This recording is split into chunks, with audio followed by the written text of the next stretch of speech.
Dans la nuit noire, le ciel s'illumine. Flamboiement de lumière aux mille étincelles, la beauté de ce paysage ne cesse d'émerveiller ses spectateurs, des plus jeunes aux plus anciens. Chaque détail de l'univers est à la fois une source intarissable de magnificence et un pic de complexité. Il demeure de l'ordre de l'incroyable. L'homme, minuscule particule dans ce vaste océan qu'est l'univers, est depuis toujours en admiration et en quête de compréhension de ce monde qui nous est si proche et en même temps si lointain. Chers voyageurs, bien le bonjour. Aujourd'hui, nous partons explorer les confins du cosmos à la recherche des plus grands mystères de l'univers. Avant de partir pour une nouvelle aventure, pensez à liker la vidéo et à vous abonner à la chaîne pour ne rien manquer. Merci à tous et bon voyage. Même si aujourd'hui nous en savons beaucoup sur le système solaire et le cosmos qui nous entoure, il n'en demeure pas moins que ramené à tout ce qu'il reste à découvrir, cela ne représente qu'une infime parcelle. L'homme est comme un nouveau-né perdu dans un couffin beaucoup trop grand pour lui. Recroquevillé dans un coin de son lit, il trouve le sommeil tout en allant chercher le contact réconfortant du cadre de son petit monde. Les êtres humains, tout comme cet enfant, sont sans cesse en train d'effleurer les bornes de l'univers. L'astronomie est dans ce sens beaucoup plus qu'une science. Elle représente ce qui lie l'homme à son origine et à sa substance même. L'histoire de l'univers est son histoire.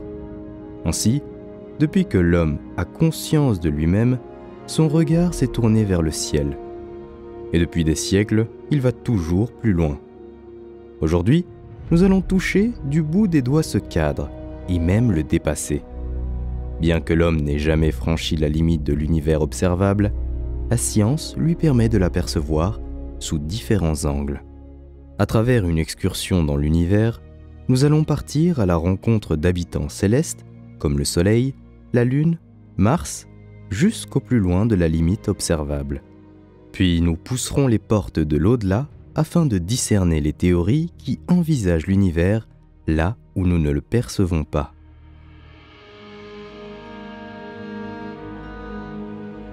L'univers est défini comme l'ensemble de tout ce qui existe, a existé et existera dans le futur. D'un point de vue scientifique, l'univers est appréhendé comme l'ensemble de la matière et de l'énergie distribuées dans l'espace-temps. Mais l'univers, c'est avant tout ce que chacun d'entre nous est capable d'observer.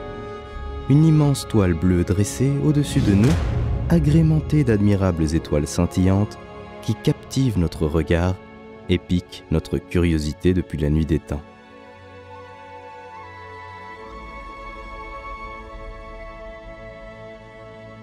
L'histoire de l'astronomie débute dès la préhistoire, lorsque l'homme lève les yeux au ciel. Les avancées technologiques permettront par la suite de voir plus loin, et les progrès scientifiques de comprendre le monde céleste. Dès l'Antiquité, les hommes ont commencé à construire des monuments afin de chercher à comprendre le ciel.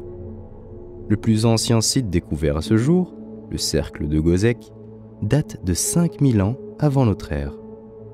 Ce monument, constitué de 3 cercles concentriques, a été découvert en août 2003. Les 3 ouvertures aménagées dans l'enceinte concordent avec les levers et les couchers du soleil au solstice d'hiver et d'été. Ce site aurait pu servir d'observatoire astronomique à des fins agricoles dans le but de permettre aux agriculteurs de déterminer le calendrier de leurs travaux en fonction du cycle solaire. En moins de 1300 avant Jésus-Christ, les Chinois nommèrent certaines étoiles. 500 ans plus tard, les Babyloniens établirent des catalogues d'étoiles dans lesquels ils enregistrent et archivent leurs observations astronomiques. En 530 avant notre ère, Pythagore, philosophe grec présocratique, soutient l'idée selon laquelle la Lune, le Soleil, les étoiles et les 5 planètes observables à l'œil nu effectuent des révolutions autour de la Terre qui seraient de forme sphérique. Il appuiera également le fait que l'étoile du matin et du soir soit une seule et même étoile. Une centaine d'années plus tard, un autre philosophe grec, Démocrite, amènera l'idée que la Voie lactée est constituée d'un grand nombre d'étoiles. Jusqu'à l'époque du Moyen-Âge, les découvertes se succèdent. La première supernova et la comète de Halley sont observées. Durant cette période, les Grecs inventent l'astrolabe. Cet instrument astronomique d'observation permet de mesurer la hauteur des étoiles, notamment du Soleil, et sa direction. Une première théorie héliocentrique voit le jour par le mathématicien et astronome grec Aristarque de Samos, basée sur son interprétation des éclipses de lune et de soleil.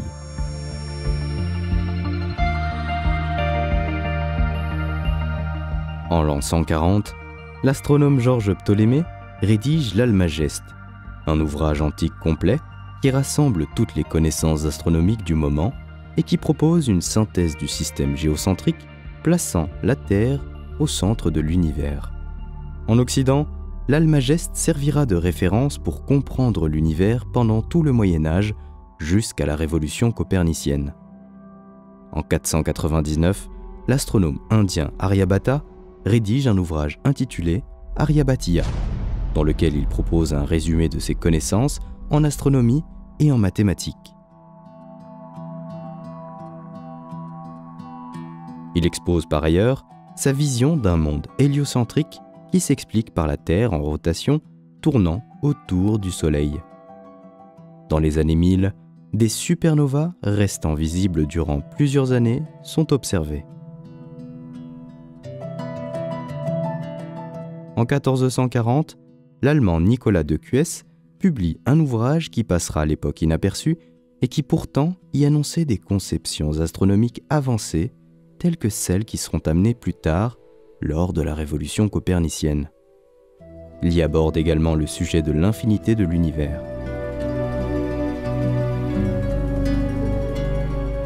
Au XVe siècle, c'est la révolution copernicienne.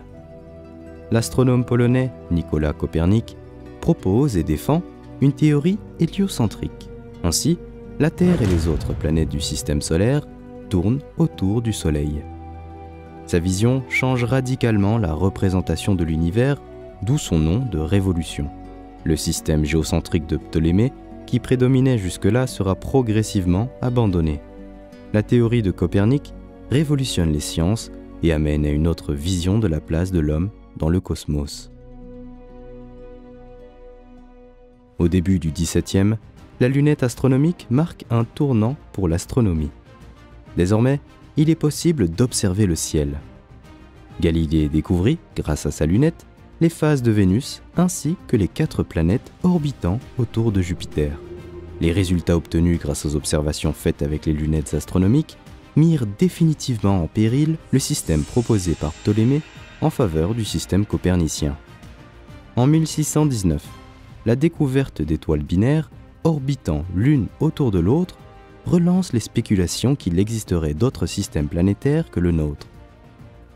En 1668, Isaac Newton invente le télescope à miroir. L'astronome et physicien anglais imagine de concentrer la lumière avec un miroir parabolique au métal poli en remplacement de la lentille de verre. Ainsi, la taille apparente des objets observés est agrandie. Newton sera également rendu célèbre grâce à de nombreuses théories, avec entre autres celle de la relativité gravitationnelle. Cette interaction fondamentale détermine la structure à grande échelle de l'univers. La gravitation se manifeste, entre autres, par l'attraction terrestre qui nous retient sur Terre, la gravité et la sphéricité du corps des cosmos. La contribution de Newton dans le domaine de l'astronomie est considérable et amène peu à peu à une nouvelle compréhension du cosmos. C'est ainsi qu'arrive le siècle des Lumières. Fort des découvertes accomplies depuis la création des instruments d'optique, cette période se verra marquée par l'envie des hommes cultivés de partager et de débattre sur les découvertes scientifiques. Des ouvrages de vulgarisation scientifique voient alors le jour en grand nombre, faisant du domaine de l'astronomie l'une des sciences naturelles les plus abondamment fournies en écrit. L'encyclopédie de Diderot et d'Alembert dépeint généreusement le système héliocentrique à travers un ensemble d'écrits documentés, ce qui contribuera à le rendre accessible à toute la société. À la fin des années 1700, Uranus, qui avait jusque-là été classé parmi les étoiles, puis parmi les comètes, fut enfin considéré comme une planète, la première qui sera découverte grâce au télescope. La reconnaissance d'Uranus permet d'étendre les limites du système solaire qui était auparavant plafonné par Saturne. L'époque contemporaine verra encore naître de nombreuses découvertes du fait des avancées des progrès technologiques. Les astronomes découvrent que les étoiles sont des objets très lointains et que même le plus proche du système solaire, nommé Proxima du Centaure, se situe à quelques 4 années-lumière de la Terre.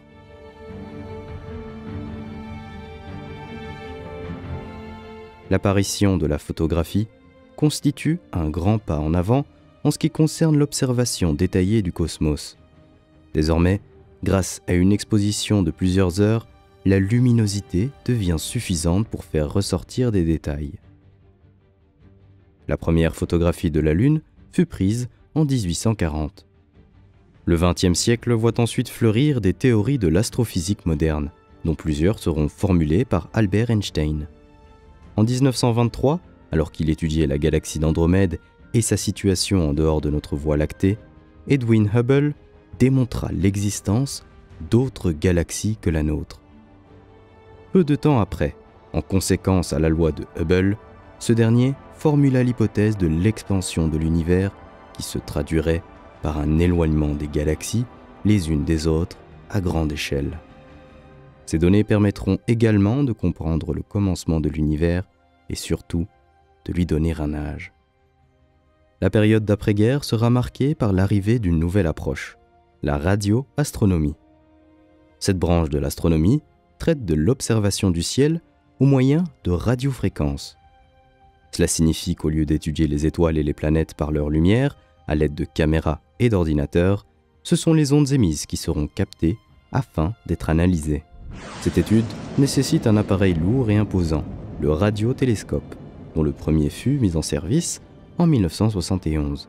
La radioastronomie a permis d'appréhender davantage certains domaines comme la structure de notre galaxie, les processus physiques du Soleil ou encore la précision des paramètres cosmologiques de l'univers. Parallèlement, l'exploration spatiale marquée par une forte concurrence entre l'URSS et les États-Unis observe des événements majeurs qui marqueront les avancées en astronomie. Les hommes s'envolent et marchent sur la Lune. Mais aujourd'hui, au-delà de la Lune, c'est désormais le reste du cosmos qui appelle l'homme à sa découverte. À travers des sondes et des navettes spatiales, le cercle de recherche s'élargit. Les investigations sur la constitution de la matière cosmique et les objets éloignés perdurent. La liste des corps transneptuniens au-delà de la ceinture de Kuiper observée ne cesse de s'allonger. Et il est aujourd'hui exclu qu'une forme de vie telle que la nôtre ait pu se développer sur des planètes connues à ce jour. L'immense puzzle de la compréhension de l'univers prend doucement forme, nous amenant à comprendre comment il a pu un jour se former. La majorité des scientifiques s'accordent aujourd'hui sur un modèle cosmologique pour représenter l'origine et la formation de l'univers.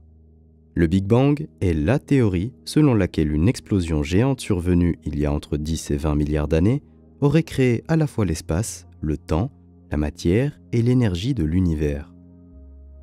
Il y a 13,8 milliards d'années, toute la matière de l'univers apparaissait en un seul point lors de cette intense explosion. La matière s'est alors développée à une allure folle et à une température incroyablement élevée, doublant de taille et créant ainsi de l'espace toutes les 10 à 34 secondes. L'énergie ensuite transformée en particules de matière et d'antimatière est pour la plupart détruite, excepté une infime partie dans laquelle vont pouvoir se développer des protons et des neutrons.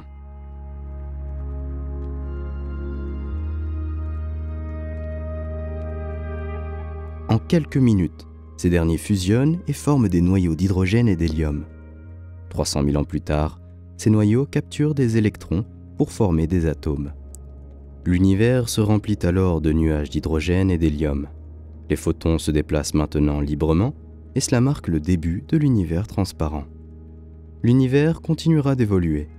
Les boules de gaz que sont les étoiles se formeront, puis les planètes qui tournent autour du Soleil, et enfin la Terre.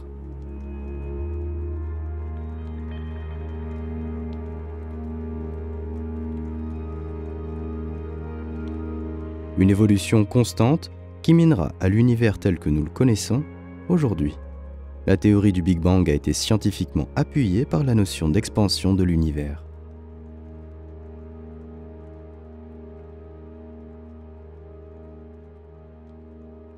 En cosmologie, l'expansion de l'univers se définit par l'éloignement des galaxies les unes par rapport aux autres. Cet écartement ne se traduit pas par un mouvement, ni par une augmentation de la taille des objets stellaires, mais bien par un gonflement de l'univers. Ainsi, les objets sont amenés à s'éloigner les uns par rapport aux autres.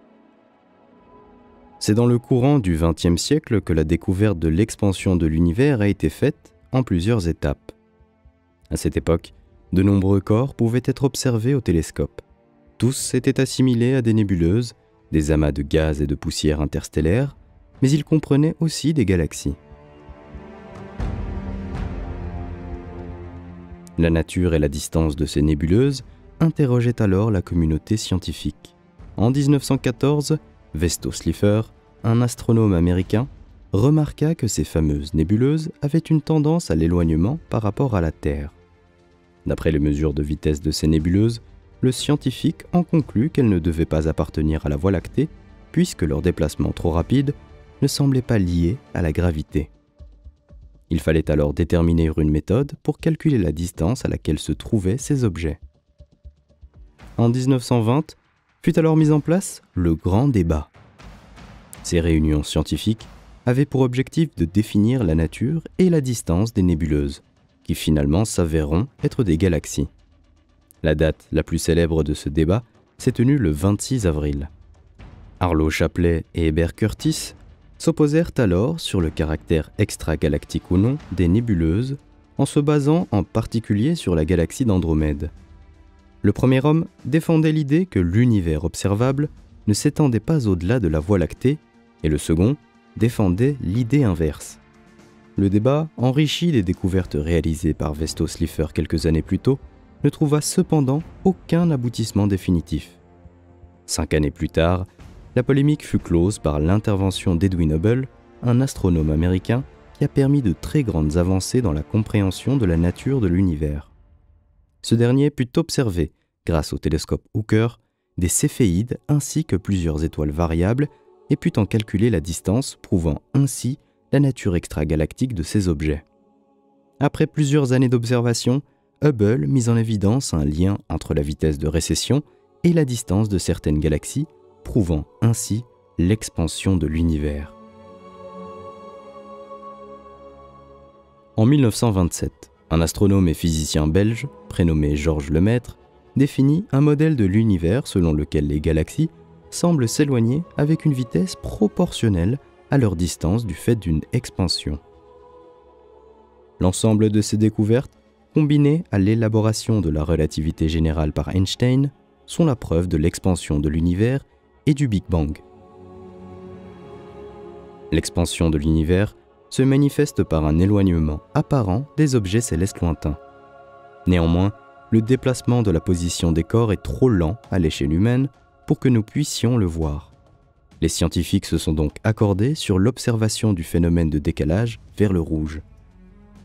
La longueur d'onde de la lumière émise par les galaxies, appelées spectres, va augmenter du fait de l'expansion et donc se décaler vers le rouge. Ainsi, dans un univers en expansion, plus le décalage vers le rouge est élevé, plus les galaxies se trouvent à des distances éloignées. Il est plus simple d'imaginer le phénomène d'expansion de l'univers avec l'image d'une toile élastique. 2 schémas sont alors possibles. Sur cette toile sont dans un premier temps dessinés des ronds. Lorsque l'on tire sur la toile, celle-ci grandit, et les ronds dessinés voient leur taille grossir également. Dans un deuxième temps, nous allons coller des ronds rigides sur cette même toile. Lorsque l'on tire sur la toile, Celle-ci s'agrandit, les objets rigides s'éloignent les uns par rapport aux autres, mais leur taille ne change pas pour autant. C'est ce dernier phénomène qui se produit lors de l'expansion de l'univers. Conséquence des lois de la relativité générale, l'univers est donc soumis à des forces imposées par différentes formes de matière et il ne peut par conséquent demeurer statique. Cependant, en 1998, une nouvelle découverte a secoué la communauté scientifique. Non seulement l'univers est en expansion, mais cette expansion serait en constante accélération. Alors que la théorie initiale du Big Bang prévoyait plutôt un ralentissement de l'expansion, l'étude de l'histoire de l'univers a, à l'inverse, démontré une accélération de son expansion. L'interprétation la plus plausible met en scène l'énergie noire, l'énergie hypothétique qui remplirait tout l'univers et qui fonctionnerait de manière atypique, comme une force gravitationnelle repoussante due à sa pression négative. Cette découverte remet en cause les précédents destins qui avaient été imaginés pour l'univers. Tapis sur notre planète, l'univers qui nous entoure semble lointain et infini. Et pourtant, il nous est maintenant accessible grâce à l'avancée de la science et aux explorations qui ont pu être réalisées dans l'espace. Une description détaillée de l'univers est maintenant possible, du moins jusqu'à la limite de l'observable. Le système planétaire dans lequel nous évoluons est le système solaire. Il fait partie de la galaxie nommée Voie lactée et est situé dans le bras d'Orion, une région de formation d'étoiles. Le système solaire se compose d'une étoile, le Soleil, et de différents objets célestes gravitant autour de lui. Parmi eux, 8 planètes accompagnées de leurs quelques centaines de satellites connus, 5 planètes naines et des milliards de petits objets. Durant la majeure partie de l'histoire, l'homme ne connaît pas le concept de système planétaire. Pour lui, la Terre est immobile au centre de l'univers et unique en son genre. Plus tard, afin d'expliquer l'alternance du jour et de la nuit, les savants penseront que le Soleil tourne autour de la Terre. Les planètes les plus proches de la Terre, Mercure, Vénus, Mars, Jupiter et Saturne, sont quant à elles connues depuis la préhistoire puisque les hommes pouvaient les observer à l'œil nu. Dès le XVIIe siècle, grâce à la lunette astronomique et plus tard au télescope, les astronomes peuvent enfin observer le système solaire en tant que tel. Galilée sera parmi les premiers à constater des détails d'autres objets, tels que les cratères de la Lune, grâce à sa lunette. Ces observations novatrices légitimeront l'idée du modèle héliocentrique avancé par Nicolas Copernic. La physique, l'astronomie et la cosmologie permettront de grandes avancées et permettront de mieux comprendre le système solaire. En 1755, une hypothèse avancée par Emmanuel Kant et Pierre-Simon de Laplace explique que le système solaire se serait formé à partir de la nébuleuse solaire, un nuage de gaz, il y a 4,6 milliards d'années. Pour se représenter le système solaire concrètement, imaginons en premier lieu l'étoile, le Soleil brûlant comme point de départ. Étoile centrale de notre système planétaire, c'est autour du Soleil que gravitent les 8 planètes, 5 planètes naines et les millions d'astéroïdes que nous connaissons aujourd'hui. Composé à 75% d'hydrogène et 25% d'hélium, le Soleil est l'objet le plus lourd du système solaire, représentant 99,8% de sa masse totale. De par sa composition et les conditions extrêmes qui y règnent dans son cœur, cette étoile s'apparente parfaitement à une boule de feu, comme le définissait si bien Anaxagore de Clazoménès, un philosophe grec du 5e siècle avant Jésus-Christ. Le Soleil s'est formé il y a 4,6 milliards d'années. D'après l'hypothèse de la nébuleuse solaire, un gigantesque nuage moléculaire effectuant des rotations sur lui-même aurait été perturbé en raison de l'explosion d'une supernova massive. Des petits amas, habituellement en rotation, se seraient alors effondrés, donnant ainsi naissance à un disque de gaz à l'intérieur duquel des étoiles ont pris forme. Au sein de cette pouponnière d'étoiles, notre Soleil paraissait. Le Soleil en est à la moitié de sa vie. Lorsque toutes ses réserves d'hydrogène auront été consommées, il changera irrémédiablement de structure et entrera dans la phase de géante rouge. Devenant plus grand, il absorbera Mercure, Vénus et la Terre. La température à sa surface diminuera et sa couleur virera progressivement au rouge. En manque d'hydrogène, son processus nucléaire continuera alors avec l'hélium qu'il a accumulé dans son cœur durant des milliards d'années. Au fil du temps, il deviendra une naine blanche jusqu'à se refroidir complètement et s'éteindre plusieurs milliards d'années plus tard. C'est sous la forme de lumière que le Soleil nous apporte l'énergie nécessaire pour maintenir notre planète et simultanément la vie. Sans Soleil, la Terre se refroidirait jusqu'à moins 270 degrés. Toute notre atmosphère formerait une couche de glace à la surface de la planète et il nous serait impossible de respirer. Le Soleil a également le rôle de maintenir en orbite la Terre qui, sans son étoile, s'élèverait dans l'univers et pourrait bien entrer en collision avec d'autres objets stellaires.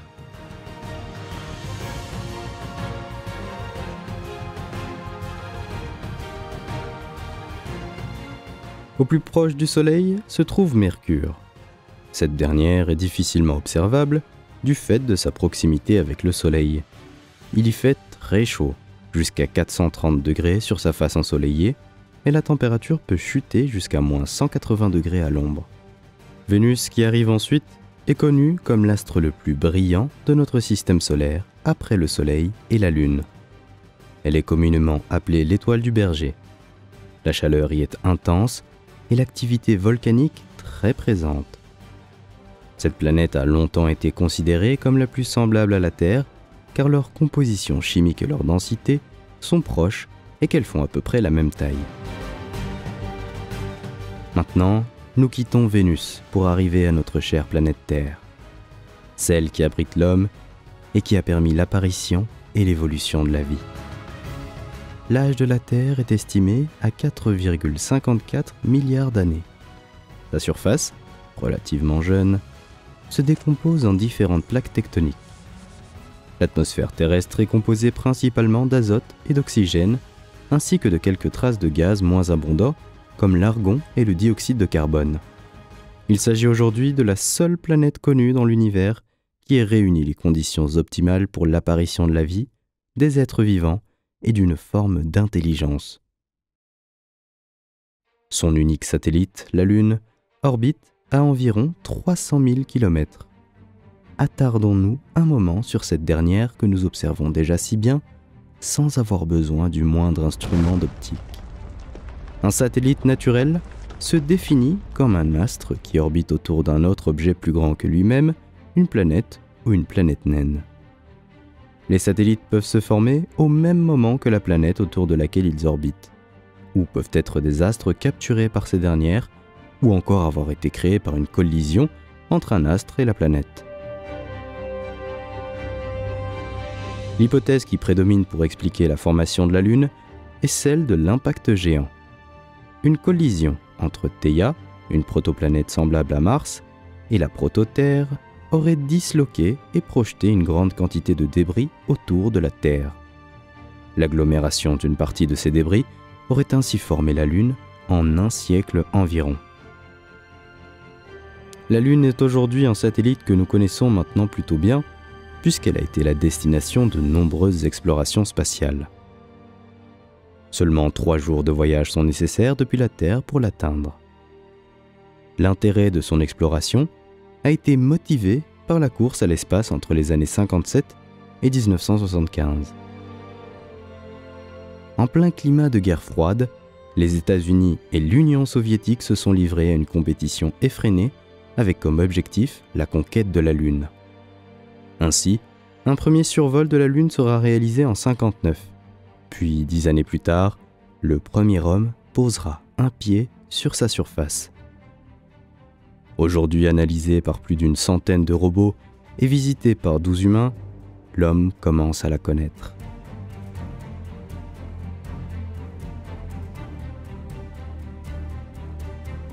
La Lune fait un tiers de la taille de notre planète et représente un peu plus de 1% de la masse de celle-ci. Son nom Lune vient du latin luna, qui se réfère à la lumière et à la brillance. Sur sa surface, on observe de grands écarts de température. Certains de ces cratères, plongés en permanence dans l'ombre, peuvent atteindre les moins 248 degrés, alors qu'à d'autres endroits, la température s'élève à 123 degrés. La surface de la Lune est recouverte de cratères, de débris de comètes et d'astéroïdes, d'impacts de météorites et de poussière. Les reliefs les plus considérables peuvent même être observés à l'œil nu ou à l'aide de jumelles. Certaines parties plus sombres sont appelées mers noires, mais il ne s'agit en vérité pas de mers, mais de cratères d'impact dans lesquels de la lave aurait coulé. De nombreux volcans habillent sa surface, et bien qu'ils aient certainement été en activité par le passé, ils sont désormais tous en sommeil. L'atmosphère de la Lune, l'exosphère, ne permet pas à l'homme de respirer. Elle est en rotation sur elle-même et tourne autour de la Terre. Elle observe également des phases de jour et de nuit, mais ces dernières durent beaucoup plus longtemps, puisqu'un jour et une nuit sur la Lune équivalent à 15 jours terrestres chacun. Malgré le sommeil de son activité volcanique, la Lune n'est, géologiquement parlant, pas morte, puisque des tremblements ont pu être enregistrés. Si la Lune n'était pas là, la rotation de la Terre serait perturbée et le climat complètement déstabilisé. Les marées seraient également plus faibles et les nuits plus sombres, ce qui aurait des conséquences considérables sur l'équilibre de la vie. À court et moyen terme, les conséquences d'une vie sans la Lune seraient fâcheuses, mais pas désastreuses. Cependant, sur le long terme, c'est l'habitabilité de la Terre qui serait entièrement remise en cause. Mars. Planète connue depuis la préhistoire. Est la quatrième et dernière planète tellurique située à 227 millions de kilomètres du Soleil. Son surnom de planète rouge lui a été conféré car, visible à l'œil nu, on peut lui attribuer une légère couleur rouge orangée. Les récentes explorations ont par ailleurs confirmé que cette couleur était la conséquence de l'oxydation des minéraux de fer dans son sol. Son atmosphère est composée de gaz, d'azote et d'argon. Sa pression au sol est 1000 fois plus faible que sur Terre. Dessinée de hauts plateaux, elle offre un paysage complexe et varié où culminent des volcans de 20 km de hauteur et 400 km de diamètre. Elle abrite par ailleurs l'Olympus Mons, la plus haute montagne du système solaire, haut de 22,5 km et large de 648 km. Se trouve également à sa surface une immense faille, Valles Marineris, qui s'étend sur 2500 km. De l'eau aurait autrefois coulé sur Mars puisque sur certaines photographies, il semblerait qu'il y ait comme des lits de rivières ainsi que leurs affluents. Mars est majoritairement constitué de roches et de métal. Sa température moyenne se situe aux alentours de moins 63 degrés. Légèrement inclinée sur son axe, Mars est soumise aux saisons. Durant ses étés très chauds, elle s'élèvera à 30 degrés. Mais ses températures basses afficheront moins 140, ce qui en fait tout de même aujourd'hui une planète froide, même s'il est possible que par le passé, elle eût été plus chaude et humide et ait eu des réservoirs d'eau liquide. Malgré la présence discrète de nuages, il n'y a pas de précipitations. Sa surface s'apparente à un grand désert froid avec un paysage composé de calottes glaciaires, de volcans et de canyons. Certaines zones font penser à la présence passée de lacs. L'air n'est pas respirable pour l'homme du fait de la trop faible présence d'oxygène dans son atmosphère. C'est par ailleurs une des difficultés des missions spatiales envisagées sur Mars, puisqu'elle nécessiterait un système pour alimenter tout un équipage en oxygène durant une longue période. Persévérance a, en ce sens, effectué une grande avancée, puisqu'il a réussi à produire de l'oxygène à partir du dioxyde de carbone présent sur la planète rouge. Mars se trouve aujourd'hui au cœur des projets de l'exploration spatiale. La principale raison, sa relative ressemblance avec la Terre et sa proximité. Cette planète semble être un territoire à coloniser, et pourquoi pas pour s'y installer. Sa période de rotation et sa taille sont assez similaires à celles de la Terre. Mars est en effet 1,9 fois plus petite que notre planète. Les scientifiques considèrent qu'il y a 3,5 milliards d'années, Mars aurait eu les conditions favorables à l'apparition et à l'évolution de la vie. Avant qu'elle ne subisse un violent changement climatique, Mars était plus chaude qu'aujourd'hui et son atmosphère plus épaisse. C'est aussi l'explication de ce brutal changement qui interroge l'homme. Comment une planète qui était favorable à la vie est-elle devenue si hostile ? La durée du voyage entre Mars et la Terre dépend de leur position et de leur orbite à chacune, mais elle pourrait être au plus court de 260 jours, soit plus de 8 mois. Des rovers et des sondes spatiales en orbite arpentent la planète afin de la découvrir toujours un peu plus, jusqu'à ce que peut-être un jour, on pourra réaliser la première mission habitée. Avant d'atteindre la prochaine planète, Jupiter, se trouve une ceinture d'astéroïdes. Vestige de la formation des planètes telluriques, de la taille d'un grain de poussière au corps de quelques centaines de kilomètres, ces milliards d'orbites rocheux, tous distincts les uns des autres, se disposent en arc entre Mars et Jupiter. Au-delà de cette ceinture, les 4 planètes présentes sont définies comme gazeuses. Ces dernières n'ont pas de surface solide, puisqu'elles sont composées principalement d'hydrogène et d'hélium. Elles sont de taille beaucoup plus imposante que les planètes telluriques et représentent même à elles seules 99% de la masse en orbite autour du Soleil. Nous débarquons maintenant sur la planète Jupiter, 4e objet le plus clair visuellement dans le ciel après le Soleil, la Lune et Vénus. C'est la plus grande de toutes les planètes. Distante en moyenne de 778 millions de kilomètres du Soleil, il faut 43 minutes à la lumière de l'étoile pour l'atteindre. Principalement formée de gaz et de liquide en mouvement, les conditions semblent particulièrement défavorables au développement de tout type d'organismes vivants. Non loin de Jupiter, se tient la 2e plus grosse planète du système solaire, Saturne.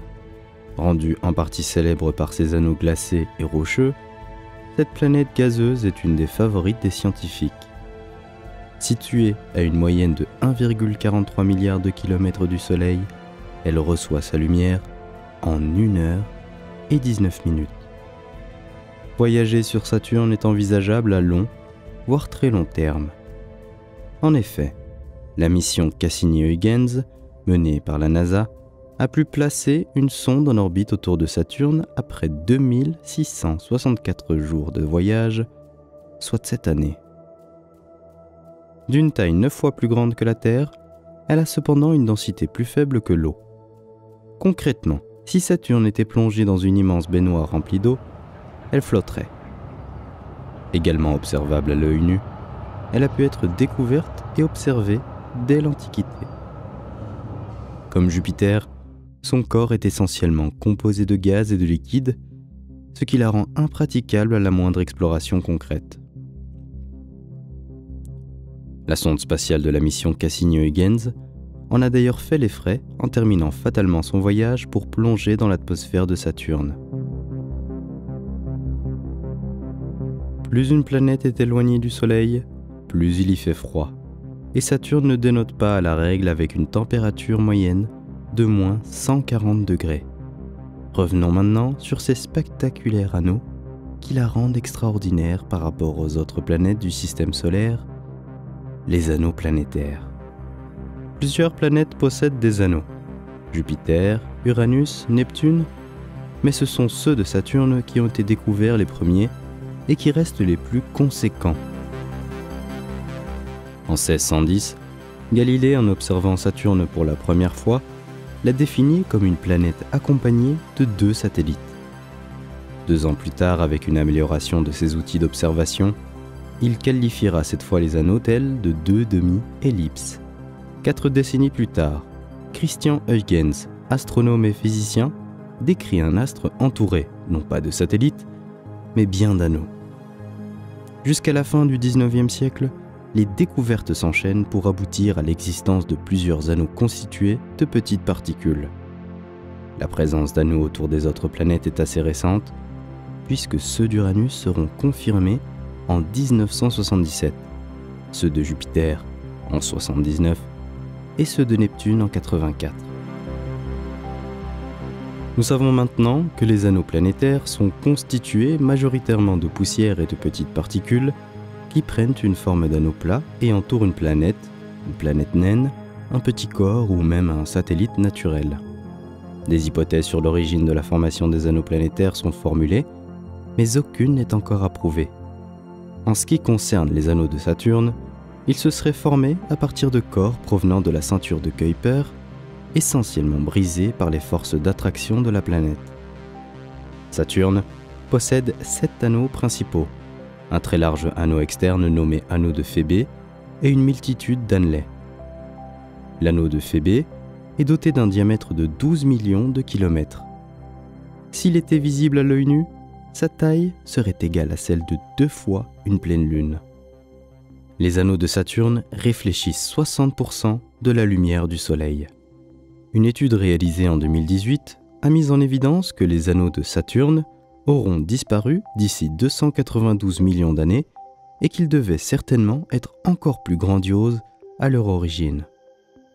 À présent, cap sur Uranus et Neptune. Pratiquement invisible à l'œil nu, car n'ayant qu'un très faible écart, Uranus a seulement été découverte à l'époque moderne. Elle est considérée, avec Neptune, comme une planète géante de glace, car elle est composée de volatiles tels que l'eau, le méthane et l'ammoniac, des matériaux appelés glaces en astrophysique, quel que soit leur état. Alors que le mouvement de la plupart des planètes s'apparente à des toupies, cela est dû à son axe de rotation qui est incliné de 80% par rapport à son orbite, particularité qui a dû se forger dès la formation du système solaire. Sa voisine, 1627 millions de kilomètres plus loin Neptune, deuxième planète géante glacée, a quant à elle été découverte grâce à des calculs mathématiques. Le mathématicien Jean-Joseph Urbain Le Verrier a déduit son existence alors qu'il cherchait à comprendre des anomalies de mouvement observées sur Uranus. La composition de Neptune est proche de celle d'Uranus. Elle doit sa couleur bleue à l'absorption de la lumière rouge par le méthane présent dans son atmosphère.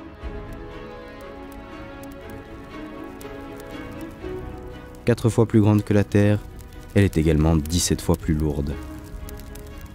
Les vents de Neptune, les plus rapides du système solaire, peuvent aller jusqu'à plus de 2000 km/h. Mais alors, où s'arrête le système solaire ? Les scientifiques définissent la limite du système dès lors où le vent solaire du Soleil, flux de plasma constitué d'ions et d'électrons, est stoppé par le milieu interstellaire. En astronomie, on appelle ce phénomène l'héliopause. Des données collectées par Voyager 1 auraient indiqué que l'espace interstellaire aurait été atteint à une distance de 19 milliards de kilomètres de la Terre. Pourtant, l'aventure continue après le système solaire. Les astronomes sont désormais en mesure d'observer des objets de plus en plus loin dans l'espace. Grâce aux télescopes les plus perfectionnés, des étoiles ayant voyagé depuis des dizaines de milliards d'années ont pu être découvertes. C'est le cas de la galaxie GN-Z11 et de l'étoile Icare.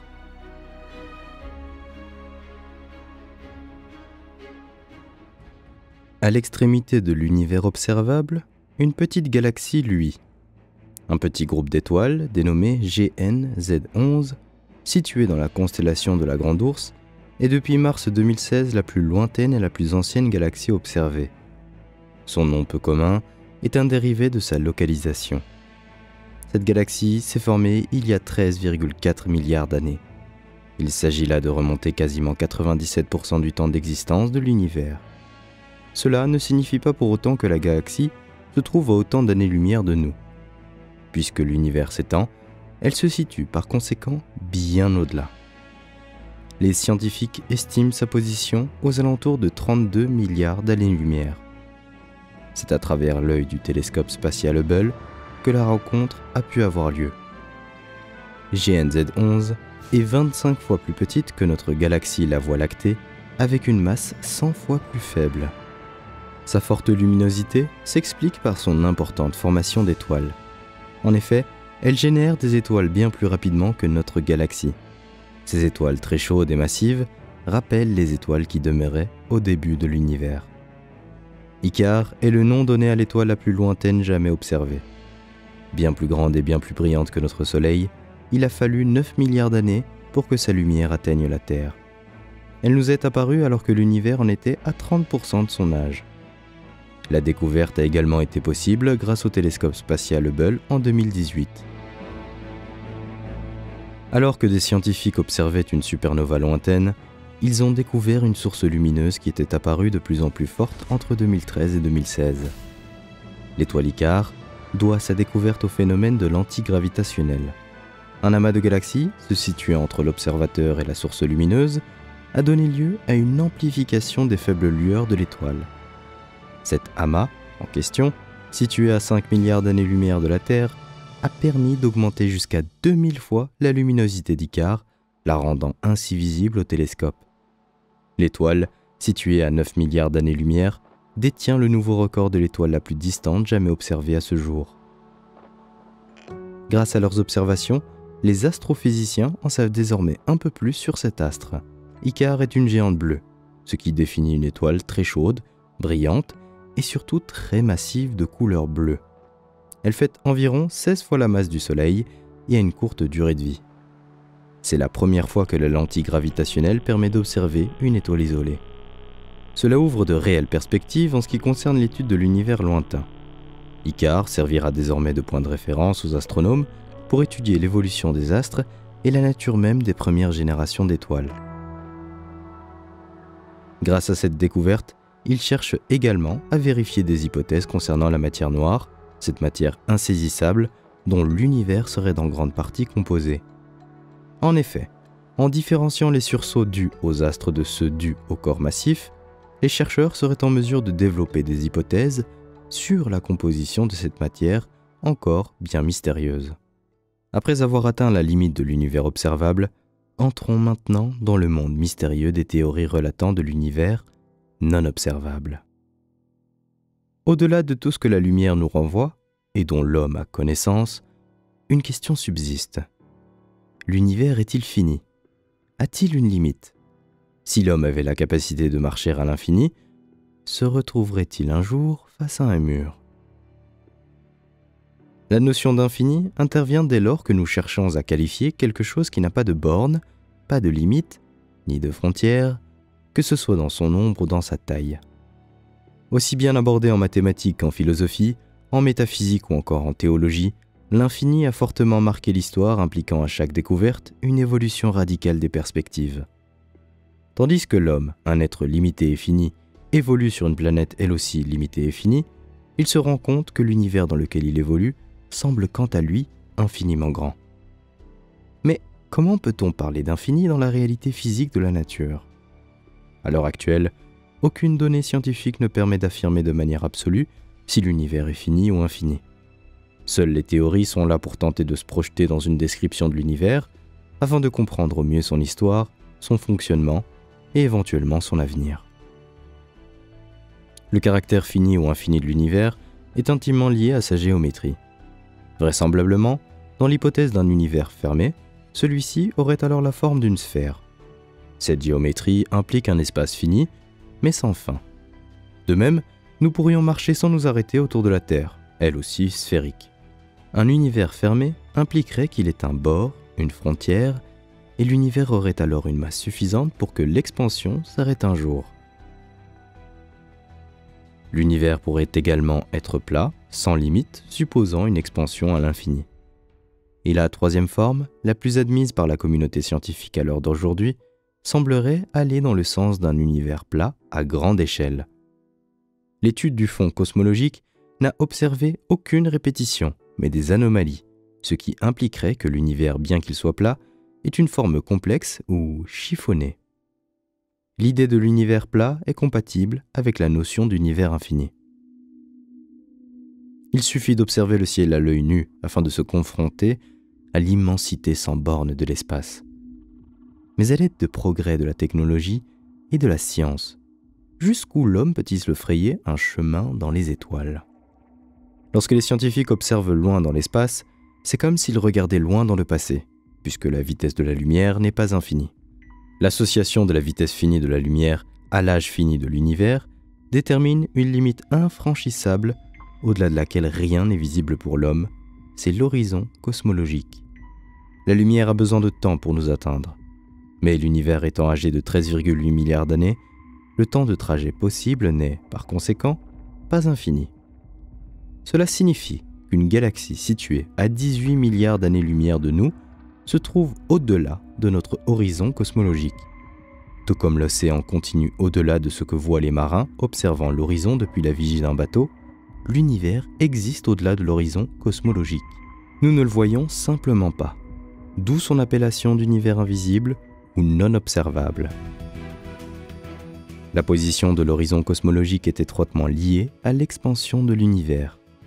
Effectivement, un photon émis par un objet situé à 13,8 milliards d'années-lumière de la Terre pourrait être perçu si l'univers ne bougeait pas. Cependant, du fait de l'expansion de celui-ci, l'objet en question ayant émis le photon s'est éloigné durant la durée du voyage de sa lumière. Il sera au final situé à plus de 13,8 milliards d'années-lumière de nous. C'est ainsi que des objets disparaissent progressivement de notre champ de vision cosmologique. Tels des marques à la surface d'un ballon gonflé, les corps constituant l'univers s'éloignent les uns des autres jusqu'à passer la frontière de l'horizon cosmologique et disparaître de notre vue. Leur lumière ne nous parvenant plus, puisqu'elle s'éloigne trop vite de nous. Engloutie dans l'univers non observable, la suite devient alors un sujet d'étude et de recherche captivant et fascinant, puisque ce n'est pas parce qu'elles sont invisibles qu'elles n'existent plus. Mais que renferme alors cette partie de l'univers invisible ? Avant de savoir que 8 planètes tournaient en orbite autour du Soleil, nous pensions qu'il n'existait que la Terre. Avant de savoir que la Voie lactée comptait des centaines de milliards de soleils, nous pensions qu'il était unique. Avant de découvrir que l'univers observable comptait plusieurs milliards de galaxies, nous pensions que la Voie lactée était la seule. Alors que l'homme est aujourd'hui dans l'impossibilité de visiter les limites de l'univers observable, bon nombre de scientifiques élaborent des théories sur ce qui pourrait se trouver au-delà. Parmi elles, l'existence d'une multitude d'univers, plus communément appelés multiverses, prend de l'ampleur. Le multivers désigne l'ensemble de tous les univers possibles et suppose par conséquent qu'au-delà de l'univers observable, il pourrait exister d'autres univers. L'espace et le temps ne seraient alors plus notre unique réalité. Le concept de multivers est fréquemment utilisé au cinéma dans les films de science-fiction sous l'appellation d'univers multiples. L'idée de multivers n'est pas récente. Elle a été pour la première fois évoquée par Anaximandre, un philosophe et savant grec au VIe siècle avant Jésus-Christ. C'est au travers du concept d'apeiron, qui signifie littéralement illimité, qu'Anaximandre pense une abondance de mondes successifs infinis qui naissent et se forment. Des siècles plus tard, en 1584, Giordano Bruno, célèbre philosophe napolitain, dresse à travers son ouvrage « L'infini, l'univers et les mondes » le portrait d'un univers infini dépourvu de centre se composant d'une multitude de mondes chacun centré sur leur propre étoile et qui ne seraient visibles et accessibles que par leurs propres habitants. Au début du XVIIIe, la pensée s'influence de la religion. Le philosophe Leibniz développe une théorie de plusieurs mondes possibles créés par Dieu, parmi lesquels il aurait choisi le meilleur, le nôtre. Les recherches scientifiques vont ensuite reprendre le dessus, et 3 siècles plus tard, Hugh Everett développera la théorie des mondes multiples. Cette dernière suppose que notre univers coexiste avec de nombreux autres qui se séparent en permanence en univers différents et inaccessibles entre eux. En 2014, Max Tegmark, un cosmologiste suédois, publie son ouvrage « Notre univers mathématique ». À travers, il expose une théorie du tout dont l'hypothèse est que tout objet mathématique a une existence physique. Max Tegmark a élaboré une classification du multivers en différents niveaux, dont le nôtre serait une infime partie. Le multivers de niveau 1 copie de notre monde au-delà de l'horizon cosmique. Le premier niveau de multivers émane de la théorie de la relativité générale d'Einstein. L'idée de la relativité générale décrit l'influence de la présence de matière sur l'activité des étoiles. Einstein suppose un univers plat et infini. Mais la vitesse de la lumière étant finie, nous ne pouvons observer qu'une partie du cosmos.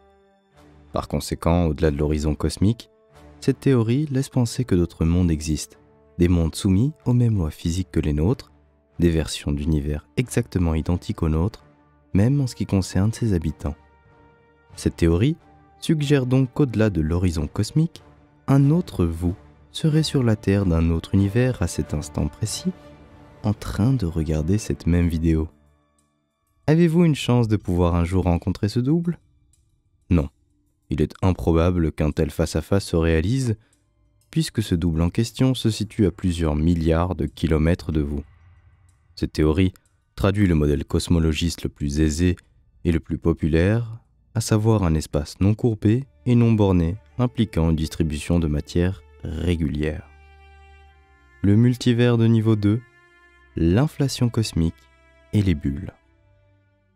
Cette théorie est la plus acceptée par la communauté scientifique puisqu'elle se rapproche le plus de la description que nous avons aujourd'hui de la naissance de notre univers. Dans ce modèle de multivers, appelé inflation cosmique, l'espace aurait subi une phase très rapide d'expansion accélérée au tout début de l'existence de l'univers observable. Cette dilatation de l'espace s'est ensuite arrêtée, formant l'univers dans lequel nous vivons, mais elle a continué ailleurs, laissant derrière elle d'autres espaces similaires à notre univers régis par des lois physiques différentes. L'univers aurait alors la forme d'une multitude de bulles reliées entre elles et émergeant à la suite de phases inflationnaires. Si une bulle univers venait à se rétracter et à mourir, il s'en créerait d'autres soumises à des lois différentes. C'est le principe de l'inflation éternelle. Le multivers qui apparaît sous l'inflation cosmique suppose que chaque univers qui se forme possède ses propres lois. Il y aurait donc une multitude de réalités, qu'elles soient vivables ou hostiles. Certains scientifiques relient ce modèle de l'inflation éternelle à celui de la théorie des cordes. Cette conjugaison aboutit à un modèle de multivers particulièrement riche et fécond. Les univers ainsi formés auraient chacun une structure physique indépendante, donnant lieu à une diversité des lois et des faits. Ainsi, peut-être que le vous de l'autre Terre, de l'autre univers, ne se trouve pas en train de regarder cette vidéo, mais plutôt est-il en train de se promener en montagne. Le multivers de niveau 3, les mondes multiples ou univers parallèles. Ce type de multivers est le plus connu du grand public, car c'est celui qui inspire les films de science-fiction relatant d'univers parallèles. Il est fondé à partir de la théorie rivale de celle des cordes, à savoir la gravité quantique. D'après ce modèle, le centre des trous noirs disséminés dans l'univers serait l'objet d'un phénomène étonnant qui inverse le sens de la gravité. Le trou noir se définit par un creux profond à travers lequel la lumière ne peut pas passer. Ce trou dans l'espace-temps se forme lorsqu'un astre s'effondre en dessous du rayon de Schwarzschild, ce qui implique que tous les photons ont des trajectoires elliptiques et ne peuvent par conséquent pas s'échapper. Le schéma dominant de la cosmologie prévoit que la matière s'effondre sur elle-même. Mais étonnamment, lorsqu'elle se retrouve piégée au centre des trous noirs, celle-ci ne se contracte que pour mieux rebondir et se répandre à nouveau. La gravité quantique à boucle décrit alors un multivers combiné dans lequel chaque trou noir donne naissance à un univers neuf. Comme dans le modèle de multivers de niveau 2, cette apparition massive de nouveaux univers entraînerait des fluctuations quantiques qui pourraient altérer les lois et les constantes physiques. Le multivers de niveau 4, régi par différentes structures mathématiques. Ce dernier niveau, recensé par Max Tegmark, regroupe les univers parallèles régis par d'autres structures mathématiques que nous pouvons admettre, mais que nous n'observons pas comme des réalités physiques dans notre univers. Il ne s'agit pas seulement de manifestations différentes de règles fondamentales, mais bien des règles elles-mêmes qui sont fondamentalement distinctes. Max Tegmark n'a pas été le seul à se projeter dans l'univers non observable. Hugh Everett est un physicien et mathématicien américain né en 1930. Également nommé Interprétation d'Everett, il est devenu célèbre grâce à sa théorie des mondes multiples. Alors qu'un système normal évolue de façon déterministe et qu'il ne pose aucune difficulté à le mesurer, le système quantique, quant à lui, évoluera également de manière déterministe, mais sa mesure donnera des résultats aléatoires. Ce problème se nomme problème de la mesure quantique. L'interprétation d'Everett est que les univers se divisent. Par conséquent, ce qui n'est pas vrai ici le sera dans un autre. Notre monde serait donc uniquement le résultat des probabilités au niveau des particules élémentaires. Imaginons un instant les probabilités du jeu de lancer des pièces, comme pile ou face. Une pièce est jetée en l'air. À ce moment-là, les deux possibilités pile et face ont les mêmes chances. Si elle tombe sur face, cela signifie que la probabilité qu'elle tombe sur pile a échoué. Dans un autre monde, la pièce tombe sur pile et au même moment, les deux mondes se séparent. L'interprétation d'Everett est basée sur le principe de l'action et de la réaction. Un autre physicien ayant œuvré à développer des théories en faveur de l'existence d'univers parallèles est Andrei Lind. Ce scientifique russe de 74 ans a, en 1982 sous l'influence de divers travaux concernant l'inflation cosmique, proposé un phénomène d'inflation éternelle. Ainsi, cette inflation cosmique se stopperait dans certaines zones de l'univers et perdurerait dans d'autres. Lorsque l'inflation prend fin, les zones se refermeraient sous forme de sphères, donnant ainsi naissance à des bulles d'univers. Les caractéristiques des multivers sont qu'ils ne se rencontrent jamais. Lorsque l'inflation s'arrête, un nouvel univers apparaît. Néanmoins, autour de chaque univers, l'inflation continue et l'expansion se poursuit, éloignant ainsi les univers les uns des autres à une vitesse bien plus rapide que la vitesse d'expansion interne des univers. Les univers sont tels des bulles d'air dans une eau qui se dilatent bien plus vite que les bulles ne se dilatent elles-mêmes. Les bulles ne se rencontreront donc jamais, et les différents univers non plus. Malgré toutes les recherches et les théories vraisemblablement plausibles de l'existence d'univers multiples, les chances de pouvoir un jour observer, mesurer et visiter un monde parallèle sont quasi nulles.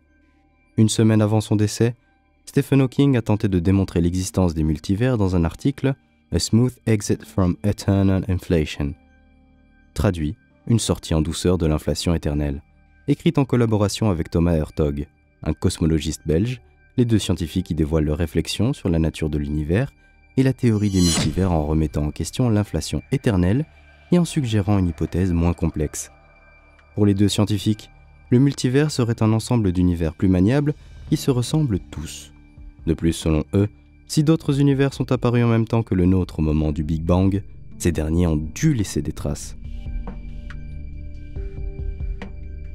C'est ainsi que Hawking et Hertog ont développé des formules mathématiques dans le but de détecter d'éventuelles radiations d'autres univers. Le travail des deux scientifiques avait pour objectif de transformer l'idée d'un multivers en un cadre scientifique possiblement expérimentable.